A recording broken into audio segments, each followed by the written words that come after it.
alikuja kuwafungua watu vifungo vya dhambi, vifungo vya mateso na vifungo vingine walivyofungwa. Wengine wamefungwa na mizimu, biashara ziendi, maisha yaendi, kila unachofanya kiendi. Vifungo katika ulimwengu wa roho. Anayeweza kukufungua lazima awe na nguvu kuliko shetani aliyokufunga.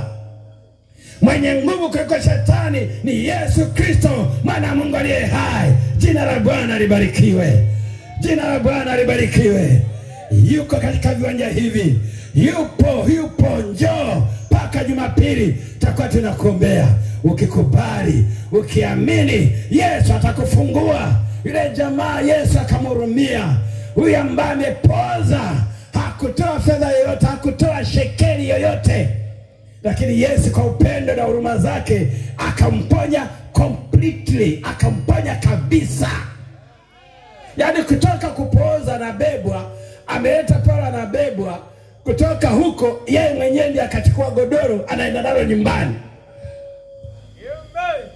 Bila dawa, bila drip. Hakuwekwa drip yoyote wala sindano. Huyo ni Yesu. Na kutenda kule tu mpaka leo anatenda.